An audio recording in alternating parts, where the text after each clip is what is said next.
이 시간에도 죽어가는 사람들이 병원에요. 제가 이번에 참 이른 시간에 병원을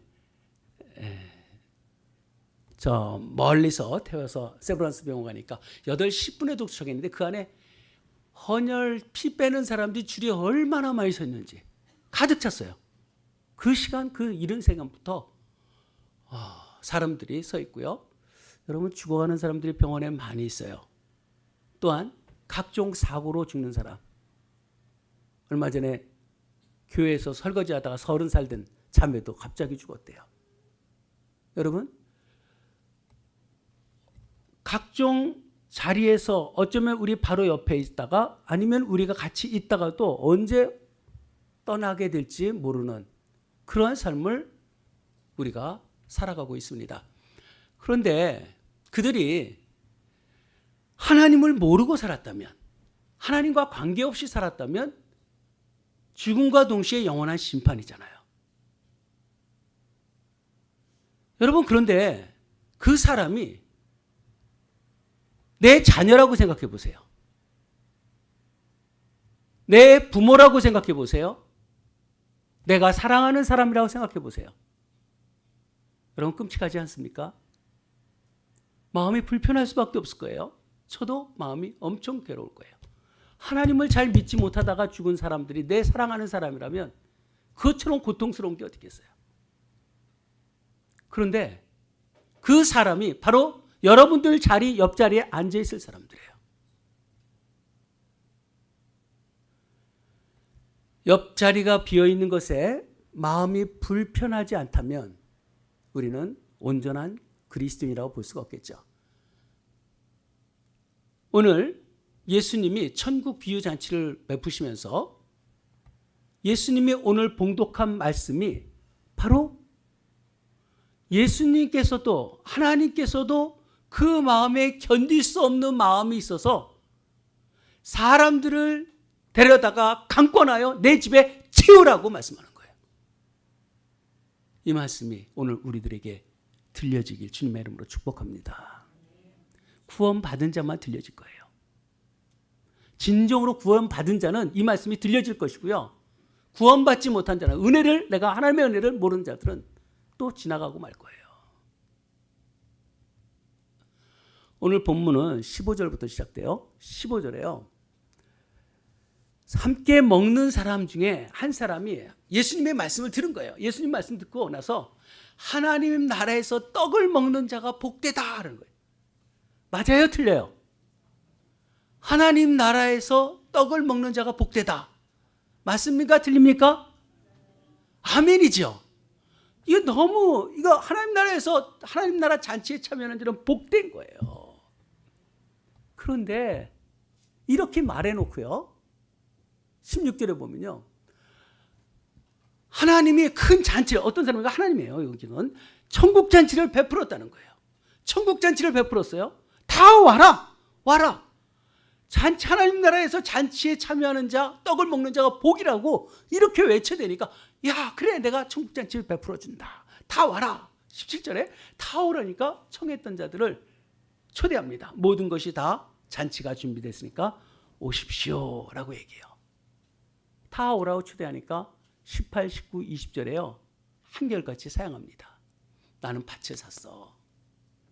19절 보면 나는 소 5결이 샀어. 20절에는 나는 장가를 갔어. 그러니 나는 가지 못하겠다. 참 기가 막힌 얘기죠. 여러분 우리가 밭을 살 수 있어요. 소 살 수 있어요. 시집가고 장가가는 거 당연한 거예요. 그거 잘못된 거 없어요. 근데 21절에 보면 하나님이 노하셨대요. 집주인이 노하셨다는 거예요. 왜 노하셨을까? 아니 일상의 삶인데. 여러분 우리가 구분할 줄 알아야 돼요. 분별할 줄 알아야 돼요. 헤도니즘이라고 그러잖아요. 우리가 쾌락주의예요. 쾌락도 그냥 먹고 마시고 즐기는 이런 쾌락하는 사람들도 있지만 에피쿠로스 같은 사람들은 사실 검소한 사람이에요. 헤도니즘을 이야기하지만 실상은 자신의 욕망을 없애가면서 그 안에서 즐거움을 찾는 이런 철학적인 그러한 쾌락을 추구하기도 해요. 그런데 우리가 추구하는 것은 세상에서 얻는 것은 쾌락이라고 하지만 그 쾌락은 항상 환경의 영향을 받아요. 그런데 우리가 추구하는 것은 기쁨은 희락이라고 하잖아요. 그 성령의 열매예요. 성령의 열매가 우리에게 기쁨을 주는 것은 쾌락과 달라요. 세상에서는 쾌락을 추구하지만 그리스도인들은 성령 안에서 기뻐요. 이 기쁨은 세상이 줄 수 없는 기쁨이요. 또한 그 기쁨은 환경과 상관없이 기쁨을 누리게 되어진다는 거예요. 우리에게는 하나님이 주시는 기쁨이 있어요. 그 기쁨을 가지고 주님 앞에 사는 거예요. 우리가 땅을 사고 집을 사고 뭐 주식도 사고 할 수 있어요. 또 사업도 하고 할 수 있는 거예요. 시집가고 장가가고 당연히 할 수 있는 거예요. 세상에 사는 건 일반적인 삶을 살아가는데 중요한 건 뭔가? 세속적인 쾌락을 위해서 살아가고 있는지 주님 안에서 기쁨을 누리며 살아가는지는 뭘로 구분되는가? 하나님 나라 천국 잔치를 배설했는데 그 잔치를 제외하고 자신의 쾌락, 자신의 일에 몰두하니까 하나님 나라에서 떡을 먹는 자는 복이라고 얘기했던 그 말에 주님이 얼마나 배신감을 느낄까 이런 생각이 드는 거예요. 천국 잔치 다 베풀었다. 구원 열차 타고 우리가 간다는데 교회가 구원 열차 아닙니까? 여기에 있는 분들이 구원 열차 타신 거잖아요. 근데 자리에 옆에 비었다고 생각해 보세요. 하나님이 주신 영원한 생명의 천국 잔치에 천국을 향해서 가는데 빈자리를 놔두고 우리가 갈 수 있겠어요? 근데 나는 사업을 해야 한다. 나는 집을 사야 한다. 나는 시집가고 장가간다. 할 수 있는 일이에요. 그러나 하나님의 잔치가 열려 있다면 우리가 예배를 드리는 시간이라면 예배 시간에 다른 거 할 수 있겠어요? 우리의 신앙이 과연 하나님 앞에 하나님 나라에서 떡을 먹는 것이 복이다라고 우리 다 아멘 했어요. 그렇게 말은 해놓고 실상은 하나님 안에서 기쁨을 찾는 게 아니라 세상 여행 다니려고 하고요. 세상에서 즐거워하려고 하고요. 세상 것을 우리가 추구하며 사는 삶이 우리 속에 있지 않습니까? 하나님 이게 너무 마음이 아픈 거예요. 하나님이 노하셨대요. 우리는 이론적으로 아는 거로 신앙생활하는 거 아니에요. 정말 하나님이 천국 잔치를 만들어놨는데 오지 않아요. 그러니까 노를 바라시고요. 그리고 종에게 즉각 말합니다. 빨리 시내의 거리와 골목에 나가서 가난한 자들, 몸 불편한 사람들, 맹인들, 저는 자들. 여러분 이런 사람들은 어떤 사람이에요? 성전에 들어올 수 없는 자들이었어요. 당시에는요. 그런 사람들을 불러다가 빨리 채우라는 거예요. 우리 주변에 온전히 신앙생활하기 힘든 어려운 분들, 그런 분들이요. 복음의 수용성이 높아요. 요즘 가장 핫하게 신앙생활하는 것은 우리 김철권 집사님이에요. 새벽 예배 매일 일찍 나와서요. 에어컨 틀어놓고요. 우리 장로 권사들보다 훨씬 나은 거 아니에요? 일부 예배 드리고 2부 예배 드리고 수요 예배 드리고 금요 예배 드리고 홀로 힘들게 지내고 있어도 또 가끔 탈선하는 모습을 보일지라도 지금 모습은 하나님 보시기에 가장 아름다울 거예요. 주님이 언제 오실지 모르는데 믿음을 가지고 하나님 앞에 사는 그 모습이 얼마나 귀중한가. 아무나 데리고 와라. 거렁뱅이든 거지든 몸이 불편하든 다 데리고 오라는 거예요. 천국 잔치는 너무 귀하기 때문에 멀쩡한 사람들은 하나님 나라에서 복이 있다. 헛소리죠. 사실은 말만 하는 거예요. 실상은 하나님이 그 안에 없어요. 주님은 이것을 간파하신 거죠. 다른 사람 채우래요. 그런데 22절 보면 그 그런데도 자리가 비었대요. 그런 사람들 다 채웠는데도 그래도 자리가 비었다는 거예요. 그래서 23절 오늘 봉독했던 말씀이에요. 길과 산 울타리가로 나가서 사람을 강권하여 데려다가 내 집을 채우라라고 말씀해요. 모든 데를 다 동원해서 이렇게 영혼들을 주님 앞에 불러주라는 거예요. 오늘 우리는 주님이 오라고 했던 초대받았던 사람들은 오지 않았어요. 왜 오지 않았나? 전 이것이 우리의 신앙생활에요. 이 말씀이 왜 중요하냐면 첫 번째 초대, 이 세 번 초대한 거잖아요. 첫 번째 초대 대상은 교회 안에 있는 사람들이에요. 전 우리 교회 성도님들이요, 정말 하나님 나라 가길 가장 원해요. 그리스도의 날을 맞이해야 돼요. 그런데 교회 안에서 말만 하고요, 실상은 하나님 나라 잔치에 참여하지 않는 마음은 있겠죠. 참여하지 않는다는 거예요. 빈자리를 견디지 못하는 마음. 여러분, 제가 이 자리 드문드문 빈 거요. 여러분, 빈자리 때문에 마음 아파봤습니까? 아프죠, 여러분도요. 근데 빈자리, 이 자리는 누가 앉았던 자리인데 사실 자리가 비어갖고 마음 아픈 겁니까? 사실 빈자리 때문에 마음 아픈 게 아니라 그 자리에 앉아있던 사람들이, 또 앉아야 할 사람들이 없기 때문에 마음 아픈 거 아니에요? 뭐 사람 좀 덜 앉아있으면 어때요? 듬성듬성 앉으니까 더운데 편하고 좋죠. 그러나 여기에 앉아있어야 할 그 사람들이 여기에 없다는 것 때문에 주님이 마음이 아팠던 거예요. 우리도 그 마음이 있어야 되는 거 아니겠어요? 여기에 누가 앉아있어야 하나?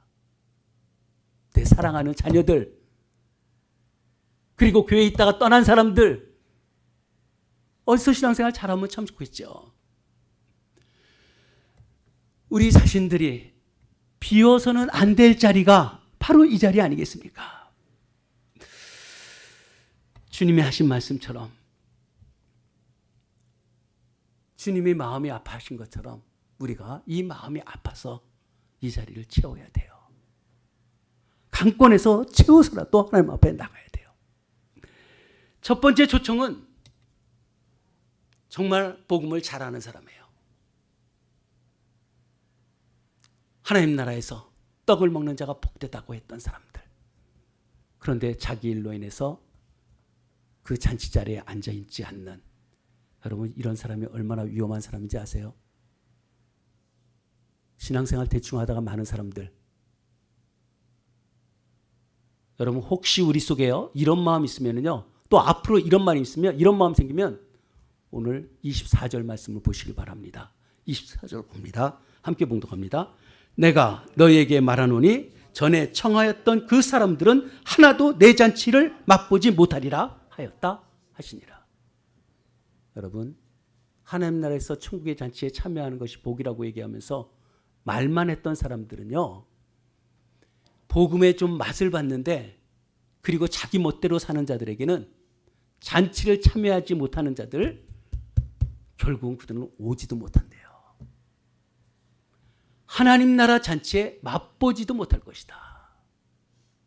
우리에 대한 경고예요. 저한테도 경고고요, 우리를 향한 경고예요. 정말 하나님의 나라를 구하고 살아가는지, 하나님의 나라를 위해서 우리가 기도하고 또 그 일에 우리가 동참하고 있는지, 그저 구경꾼처럼 일주일에 한번 딱 나와서 예배하고 있는지. 여러분, 수요예배, 금요예배 올려드리는 거 좀 들으십니까? 말씀 속에서, 한 공동체 속에서 하나 되려고 그런 마음들을 우리가 얼마큼 갖고 있는가? 어찌 그렇게, 어쩌면 이 모습이요, 이 느슨한 모습들 보면은 꼭 우리들의 모습들도 있지 않나, 이런 생각이 들 때가 불끈불끈 생겨요. 얼마나 무서운 일인가. 그러나 결코 이런 데여서는 안 되잖아요. 하나님 나라를 어떻게 우리가 내려놓을 수 있겠습니까? 하나님의 나라 반드시 우리가 얻어야 될 거예요. 두 번째 초청에도요, 자격 없는 자들을 향해서 외쳤고, 세 번째는 강권에서, 근데 이것은 길과 산 울타리가라는 것은요, 내가 있는 영역 밖이에요. 교회 근처에 있는 어려운 사람들 넘어서 그 밖의 영역들, 나와 상관없는 사람들 될 수 있고요. 접촉점이 없는 사람인데 저 사람은 하나님 믿을 가능성도 없다고 생각하는데 그들에게 가서 강권하래. 강권하라. 강권이라는 것은 폭력을 쓰라는 얘기가 아니라 거절할 것을 각오하고 절박함으로 붙들라는 거예요. 저 사람은 믿지 않을 거를 내가 알고 있지만 그래도 가서 간절히 붙들라는 거예요. 왜? 아니면 영원히 죽으니까. 존 낙스가 자기의 생명을 걸고 스코틀랜드를 내게 주십시오. 아니면 내 목숨을 거두소서 그러잖아요. 정말 그 영혼에 대한 갈급함이 있으니까 구원받은 자죠. 정말 구원받은 자라면 이 영혼을 주십시오. 아니면 내가 견딜 수 없습니다. 그 마음을 토설하고 있는 거예요. 지금. 사실 영혼에 대한 갈급함은요. 훈련에 대해서 되는 게 아니에요. 전도훈련 받는 자가 전도합니까? 아니에요. 그 마음의 갈급함이에요. 은혜예요. 복음을 아는 자들, 복음을 맛본 자들이 전도하게 돼 있어요. 하나님의 말씀을 듣고 그 말씀에게 반응하는 마음이 있을 때 전도하게 되는 거죠. 19세기 존 하이드, 그는 별명이 플레잉 하이드예요. 기도하는 하이드. 그 자체 별명이 기도 중인 하이드예요. 항상 기도한다는 거예요. 매일매일 영혼들 저에게 붙여주십시오. 한 영혼 한 영혼 매일매일 내가 생명을 살리겠습니다 하면서 하나님 앞에 기도하고 나가요. 또 밤에 수십 명의 명단을 놓고요. 기도를 열심히 부르짖고 하다가 그 새벽에 목에서 피가 터져갖고 하나님 앞에 주님, 이 영혼들 내게 주지 않으면 나는 죽습니다 하면서 하나님 앞에 매달렸다는 거예요. 하이드가 뭐 특별한 사람입니까? 그에게 은혜가 있어서 그래요. 하나님의 은혜가 있으니까. 은혜가 있으니까, 나를 구원하신 은혜가 있으니까 내가 저들을 구원해야 된다는 그런 절박함이 그 안에 있었던 거죠. 우리에게 이런 절박함이 우리에게 있어야 되지 않겠습니까? 데이비드 브로네드, 인디안 선교했던, 우리가 제자도 하는 분들은 다 읽어보는 책이에요. 그는 29세, 29살에 폐결핵으로 죽었어요. 근데 그 아픈 가운데, 여러분 그렇게 아프지는 않잖아요. 그런데도 아픈 몸을 끌고 매일매일 그 한밤중에 불도 없는 그런 데서도 정글을 쫓아다니면서, 그럼 거기에 많은 사람이 있는 게 아니에요. 몇 가정 모여있는 그런 데 쫓아가서 복음을 증거하고 살았어요. 우린 과연 어떤 신앙을 갖고 있는가? 그들을 위해서 복음을 증거하는 거예요. 많은 사람을 회심시킨 거 없어요. 그 집회를 하는데 뭐 수십 명, 수백 명 모여서 그런 집회 한 개도 없어요. 그런데 그는 매일매일 일기를 썼어요. 근데 그 일기 중에 죽기 바로 직전에 이런 말을 써놨어요. 나는 어디서 죽든 어디서 살든 어느 고난을 겪든 나는 상관하지 않는다. 오직 그리스도를 위해서 영혼을 구할 수만 있다면. 그는 많은 사람들에게 전하지 못했고 척박한 환경 속에서 자고 병들어 있는 몸을 가지고 열이 펑펑 나는 가운데서도 영혼 구하러 이렇게 돌아다녀요. 그런데도 큰 열매가 살아서 행전 없는 것 같은데 그의 일기를 통해서도 우리도 은혜 받잖아요. 그리고 그 데이비드 브레너드의 일기를 읽고 선교사들이 많이 자원했어요. 지미 엘리엇이라는 사람도 그의 책을 읽고 회심하고 하나님 앞에 나갔습니다. 에콰도르 아쿠아족에 가서요, 복음을 전하기로 작정하고 가서 28살에 창 맞아서 죽었어요. 정말 세상에는 헛된 죽음이라고 얘기하죠. 개죽음처럼 여겨요. 그런 수재였어요. 총망받은 사람이었어요. 근데 복음을 들고 복음을 전하러 가다가 그런 어려움을 겪습니다.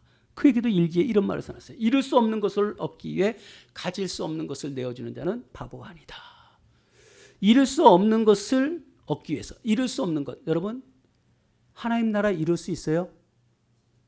여러분이 정말 구원받은 자라면 하나님 나라 포기할 수 있습니까? 우리가 얻는 것은 아니죠. 우리가 마음대로 취할 수 있는 건 아니지만 그거는 우리가 절대로 노할 수는 없는 거잖아요. 하나님 나라를 가는 거 이거를 어떻게 포기하면 인생을 살아가겠습니까? 내가 진리를 안다면. 하나님 나라는 결코 이룰 수 없는 거예요. 그러나 붙잡을 수 없는 것, 세상 거죠. 세상에 그 어떤 것도 붙잡을 수 없어요. 다 내려놓고 가야 돼요.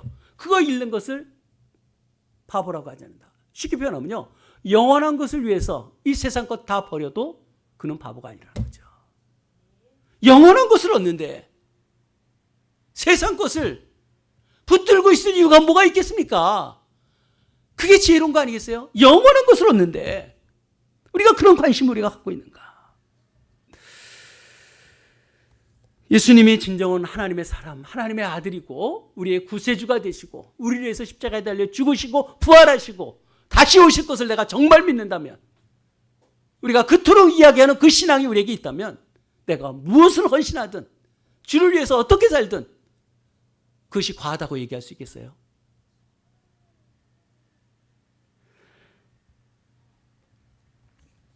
우리는 전도가 좀 힘들고 어려워요. 전하는 말이 잘 나오지도 않고 전하지도 않냐고. 왜 주저하는가? 원인은 우리에게 은혜가 없어서 그래요. 은혜가 없어서 그래요. 전하지 못하는 것은 은혜가 없어서 그래요. 그리고 진정한 구원, 영원한 생명, 교회가 구원선이라는 것을, 이 빈자리에 그가 앉아 있어야 된다는 것을 내가 모르고 살아가는, 여러분 지금 여기서 바로 하나님 나라 올라간다고 생각해 보세요. 내 옆자리 곧 출발한다고 생각해 보세요. 이 자리는 내가 가방이라도 내놓고 빨리 가서 누구 사랑하는 사람 데려다가 오지 않겠어요? 그런 절박함이에요. 이 절박함이 우리에게 있어야 돼요. 잔치는 다 준비됐어요. 상 다 차려놨어요. 누가 채우느냐? 우리가 영혼 구원을 위해서 생애 가장 놀라운 초대가 우리에게 이제 배설할 때 오늘 명단 한 분 한 분 쓰시길 바랍니다. 여러분, 이 사람 될까 말까 이런 생각하지 마세요. 저 강 건너서 개울가에서도 강권에다가 채우라 그랬어요.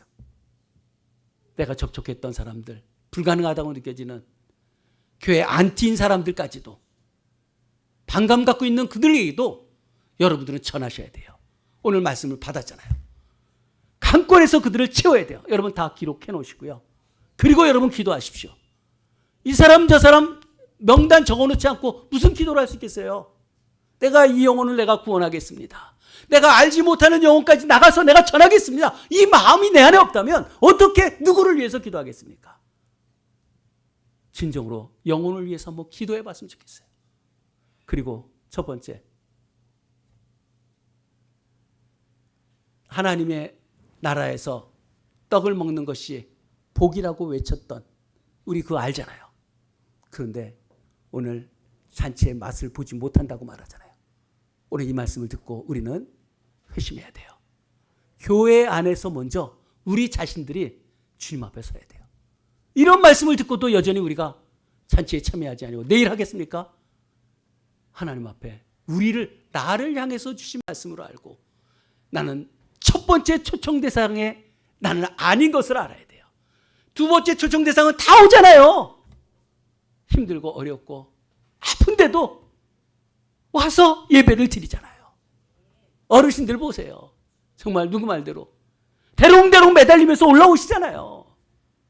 하나님 나라 가실 분들 아니에요. 놀라운 진리를 붙들고 사시는 분들이죠. 멀쩡해갖고 하나님 앞에 서지 못하는 것, 오늘 우리가 부끄러운 줄 알아야 되고요. 우리 자신들이 어떤 모습으로 하나님 앞에 예배 드려야 될지, 주님이 우리를 첫 번째 초대 대상에서 아니라 하나님 나 두 번째 접사 대상입니다. 나를 하나님 불쌍히 여겨주셔서 이제 주님 앞에 나가겠습니다. 난 저 멀리 있었습니다. 이제 주님 앞에 다시 예배 드리겠습니다. 또 하나님 이런 사람들 찾아다가 하나님 앞에 예배 드리게 하겠습니다. 천국잔치에 참여시키고 하나님 앞에서는 이 홈커밍 데이 모든 사람들, 교회에 있다가 떠난 사람들 다 오게 하고요. 내 자녀들 다 데리고 오고요. 그리고 알지 못하는 사람들 나가서 전하고요. 하나님 나라보다 귀한 것이 어디 있어요? 제가 이렇게 여러분들을 오시기 전에 항상 하고 싶은 건 부드러운 말, 축복하는 말로 해주고 싶은 마음이 제 안에 가득 있어요. 그러나 하나님의 나라예요. 하나님 나라. 이것을 잃어서는 안 되잖아요. 오늘 이 말씀 우리가 받아야 돼요. 말씀을 받아야 살아납니다. 내 생각대로 하지 마세요. 하나님 말씀하면 말씀이 되어지는 거예요. 그대로 되어지는 거예요. 말씀을 붙들고 영혼 구원하고 생명의 역사가 나타나고 하나님의 일들이 이루어지는 이러한 놀라운 일들 우리가 경험하길 기도하면서 체험되길 주님의 이름으로 축복합니다. 기도합시다.